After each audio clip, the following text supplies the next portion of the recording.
Shalom saudara-saudara yang terberkati melalui anugerah keselamatan di dalam Tuhan Yesus Kristus. Semoga kasih dan sukacita dari Allah senantiasa melimpah di dalam hati dan hidup kita. Saudaraku, mari kita berdoa untuk mempersiapkan hati kita sebelum masuk dalam renungan firman Tuhan. Bapa kami yang ada di sorga, kami mengucap syukur buat hari ini yang telah berlalu dengan baik oleh karena penyertaan dan pertolongan-Mu. Kami bersyukur buat semua berkat-berkat dan kebaikan-Mu yang kami terima hari ini. Bapa, sebelum kami masuk dalam saat teduh, kami mau mendoakan saudara-saudara kami yang terkasih di Bijaksana Channel.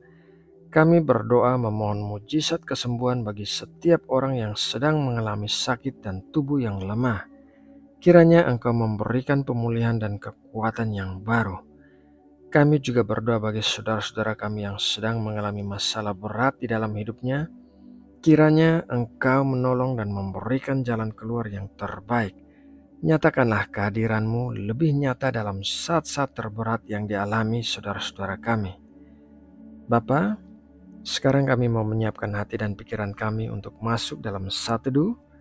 Berkatilah kami dengan pengajaran firman-Mu dan berikanlah kami hati yang dipenuhi pengertian akan apa yang kami dengarkan. Jadikanlah kami pelaku-pelaku firman dan bukan hanya pendengar saja. Terima kasih Bapa, dalam nama Tuhan Yesus Kristus kami berdoa dan mengucap syukur. Amin. Saudara yang terkasih di dalam Kristus, Alkitab mencatat ada satu peristiwa yang pernah terjadi satu kali, namun tidak akan pernah terjadi lagi, yaitu doa seorang manusia yang mampu menghentikan matahari dan bulan. Peristiwa ini ada dalam kitab Yosua pasal 10. Yosua adalah salah seorang tokoh terkemuka dalam Perjanjian Lama. Sama halnya dengan nasib semua orang Yahudi dalam generasinya, Yosua lahir di dalam perbudakan. Dia bertumbuh besar dan mengalami sendiri pembebasan Israel dari penindasan Mesir. Dalam perjalanan ke tanah perjanjian setelah Musa meninggal, Yosua naik menggantikan Musa menjadi pemimpin bangsa Israel. Kisah dalam kitab Yosua pasal 10 menceritakan tentang 5 orang raja dari bagian selatan Kanaan yang bersatu untuk menyerang bangsa Gibeon yang bersahabat dengan Yosua dan bangsa Israel. Raja-raja tersebut adalah Adoni-Sedek raja Yerusalem, Hoham raja Hebron, Piream raja Yarmut, Yafia raja Lakis, dan Debir raja Eglon. Di dalam Yosua 10 ayat 7-14 tertulis demikian. Lalu Yosua bergerak maju dari Gilgal, dia dan seluruh tentara yang bersama-sama dengan dia, semuanya pahlawan yang gagah perkasa. Berfirmanlah Tuhan kepada Yosua, "Janganlah takut kepada mereka, sebab aku menyerahkan mereka kepadamu. Tidak seorang pun dari mereka yang akan dapat bertahan menghadapi engkau." Lalu Yosua menyerang mereka dengan tiba-tiba setelah semalam-malaman bergerak maju dari Gilgal, dan Tuhan mengacaukan mereka di depan orang Israel, sehingga Yosua menimbulkan kekalahan yang besar di antara mereka dekat Gibeon, mengejar mereka ke arah pendakian Bet Horon, dan memukul mereka mundur sampai dekat Aseka dan Makeda. Sedang mereka melarikan diri di depan orang Israel, dan baru di lereng Bet Horon, maka Tuhan melempari mereka dengan batu-batu besar dari langit sampai ke Aseka, sehingga mereka mati. Yang mati kena hujan batu itu ada lebih banyak dari yang dibunuh oleh orang Israel dengan pedang. Lalu Yosua berbicara kepada Tuhan pada hari Tuhan menyerahkan orang Amori itu kepada orang Israel. Ia berkata di hadapan orang Israel, "Matahari, berhentilah di atas Gibeon, dan engkau bulan di atas lembah Ayalon." Maka berhentilah matahari dan bulan pun tidak bergerak sampai bangsa itu membalaskan dendamnya kepada musuhnya. Bukankah hal itu telah tertulis dalam kitab orang jujur? Matahari tidak bergerak di tengah langit dan lambat-lambat terbenam kira-kira sehari penuh. Belum pernah ada hari seperti itu, baik dahulu maupun kemudian, bahwa Tuhan mendengarkan permohonan seorang manusia secara demikian, sebab yang berperang untuk orang Israel ialah Tuhan. Kisah ini berbicara tentang keberanian dan doa yang tidak masuk akal. Saat matahari mulai tenggelam, Yosua harus mengambil keputusan. Kemenangan itu belum sempurna, dan saat malam tiba, sisa orang Amori pasti menyelinap kabur. Namun Yosua bertekad untuk terus bertempur.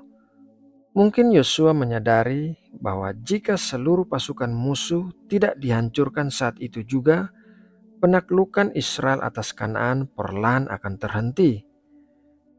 Kebanyakan dari kita pasti sudah berhenti dan berpikir kita sudah melakukan semua hal yang bisa kita perbuat dan apa yang kita lakukan sudah cukup baik. Namun Yosua tidak seperti orang kebanyakan. Dia tidak mau mengakhirinya seperti itu. Disinilah iman Yosua yang berani itu dimulai. Yosua menilai situasi, mengerahkan semua keberanian yang dia miliki, dan memanjatkan salah satu doa yang paling tidak lazim yang tertulis dalam Yosua 10 ayat 12. Matahari, berhentilah di atas Gibeon, dan engkau bulan di atas lembah Ayalon. Saya tahu kejadian ini terdengar mustahil bagi kita, dan secara ilmiah sama sekali tidak masuk akal. Tetapi menurut Alkitab, Tuhan mengabulkan doa Yosua persis seperti yang dia minta. Tepat di saat tentara Amori mengandalkan selubung kegelapan, malam tidak pernah datang. Banyak orang menganalisa kisah ini secara teknis dan berusaha menemukan jawaban-jawaban. Namun, mungkin kita perlu mengajukan pertanyaan yang lebih relevan, yaitu mungkinkah Tuhan ingin agar kita juga mempunyai iman yang berani? Jenis iman yang berani mempercayai Tuhan untuk hal-hal yang mustahil. Saat ini tidak ada yang lebih dibutuhkan dunia kita dalam setiap pribadi, keluarga, bisnis, gereja, dan komunitas selain daripada tindakan Tuhan yang menyelamatkan dan supranatural, dan Dia siap bertindak asalkan kita cukup berani untuk meminta. Namun, jangan hanya meminta hari yang lancar atau kehidupan yang lebih baik. Mintalah perkara yang mustahil, lalu melangkahlah maju untuk bertindak dalam iman yang berani. Jika kita berani meminta, Tuhan mempunyai kemampuan untuk melakukannya. Seperti itulah cara Tuhan mengubah janji-janjinya yang luar biasa menjadi kenyataan sehari-hari dalam setiap generasi, bagi generasi Yosua dan bagi generasi kita. Mungkin kita tidak menyaksikan mujizat yang sama dengan Yosua, namun kita melayani Tuhan yang sama. Sifatnya tidak pernah berubah. Kuasa yang sama yang menghentikan matahari dan membangkitkan Kristus dari liang kubur hidup di dalam hati setiap orang percaya. Tuhan masih terus membuktikan kuasa-Nya dan memenuhi kebutuhan kita sesuai dengan kapasitas iman anak-anak-Nya. Nah, saudaraku yang terkasih di dalam Kristus, demikianlah renungan firman Tuhan malam ini. Kiranya melalui renungan ini, Roh Kudus memberkati kita semua dan membangkitkan iman kita untuk memiliki keberanian berdoa dan meminta kepada Tuhan hal-hal yang mustahil sekalipun. Mari kita berdoa untuk menutup renungan ini. Bapa Surgawi, kami mengucap syukur buat firman-Mu yang baru saja kami dengarkan. Kami akan menyimpan dan mengingatnya serta melakukannya dengan taat.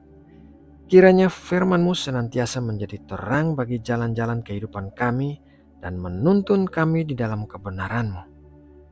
Bapa, sebentar lagi kami akan beristirahat. Kami berdoa memohon Engkau memberikan kami tidur yang tenang, dilingkupi dengan perlindungan-Mu yang sempurna, dan damai sejahtera yang melimpah. Kami serahkan seluruh kekhawatiran kami ke dalam tangan-Mu, sebab kami percaya Engkau Allah yang peduli pada kami. Bapa, kami juga mendoakan bangsa Indonesia di tengah situasi menjelang pemilu. Kami memohon berkat keamanan di seluruh penjuru negeri kami.